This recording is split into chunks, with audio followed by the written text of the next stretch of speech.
என்ன நினைச்சேன் ப்ரோ, அட்வொகேட்னு சொல்லிட்டு பேசிக்ஸ் தெரியாம பேசலாமா? சீமான் அந்த எலெக்ஷன் அஃபிடவிட்ல லேண்ட் டீடைல்ஸ் காட்டுறதை வச்சு ஸ்டாலின் கிட்ட காசு வாங்கி லேண்ட் வாங்கினாரு ஒரு ஃபேக் ஸ்டோரி பில்டப் பண்றீங்களே, கேவலமா இல்ல? ஆதாரம் இல்லாம அவதூறு நீங்க பரப்பலாம், ஆனா எவிடன்ஸோட நான் பேசவா? நீங்க சொன்ன அந்த லேண்டோட ஆன்லைன் ஈஸி எடுத்து பாருங்க. அது ஒரு சேல் டீட் கிடையாது, அது பக்காவான செட்டில்மெண்ட் டீட். சேல் டீடுக்கும் செட்டில்மெண்ட் டீடுக்கும் டிஃபரன்ஸ் எல்லாம் சொல்லுங்க, நான் சொல்லித்தரேன். ஒரு செட்டில்மெண்ட் டீட்ல எங்க இருந்து மணி டிரான்சாக்ஷன் வரும்? ஸ்டாலின் கிட்ட லேண்டு காசு வாங்கினாருன்னு ஒரு நீங்க சொல்றது டோட்டல் ஃபேக். ஒரு அட்வொகேட்டா இருந்துட்டு சேல் டீடுக்கும் செட்டில்மெண்ட் டீடுக்கும் டிஃபரன்ஸ் தெரியும்னா எப்படி ப்ரோ? சேல் டீட்னா தான் பணம் கொடுத்து வாங்குறது, செட்டில்மெண்ட் டீட்னா லவ் அண்ட் அஃபெக்ஷன் மூலமா ஃபேமிலிக்குள்ள சொத்தை பிரிச்சு கொடுக்கறது. அது சேல் இல்ல, விற்பனை இல்லைன்னு தெரிஞ்ச பின்னாடியும் இப்படி பொய் சொல்ல உங்களுக்கு எப்படி மனசு வந்துச்சு? இன்னும் கொஞ்சம் தெளிவா பார்த்தா அந்த ப்ராப்பர்ட்டி சீமான் அவர்களோட ப்ராப்பர்ட்டியே கிடையாது. அது அவர் மனைவி திருமதி கயல்வி அவர்களோட பூர்வீக சொத்து. தாத்தா பாட்டி காலத்துல இருந்து ஜெனரேஷன்ஸா வந்த சொத்து. நீங்க சொல்ற அந்த டிரான்சாக்ஷன்லயே இந்த சொத்து 1985ல இருந்து அவங்க ஆன்செஸ்டரோட பொசிஷன் மற்றும் டைட்டில் இருக்குன்னு தெளிவா போடுறாங்க.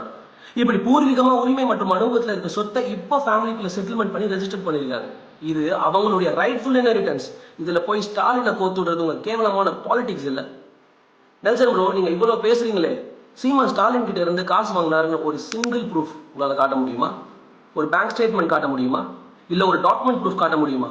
அட போங்க, இது பர்ச்சேஸ் இல்ல, கிளியர் செட்டில்மெண்ட் இதுன்னு உங்களுக்கு நல்லா தெரிஞ்ச போதும் சேல்னு போய் சொல்றவங்க கிட்ட இதெல்லாம் எங்க இருந்து இருக்க போகுது? ஒரு லீகல் ப்ரொஃபஷன்ல இருந்துட்டு ஒரு அன்ஃபவுண்டட் அக்யூசேஷன்ஸ் போடுறது எத்திக்ஸே கிடையாது ப்ரோ. நீங்க ஸ்லிப்பர் ஷாட் தரேன்னு சொல்றது உங்களுக்கே திரும்ப விழுது. அண்ட் எஸ்பெஷலி என் அட்வொகேட் நண்பர்கள் கொஞ்சம் பேர் இந்த வீடியோவை ரிசர்ச் பண்ணாம ஷேர் பண்றீங்க. உங்களை நினைச்சாதான் சிரிப்பு வரும்.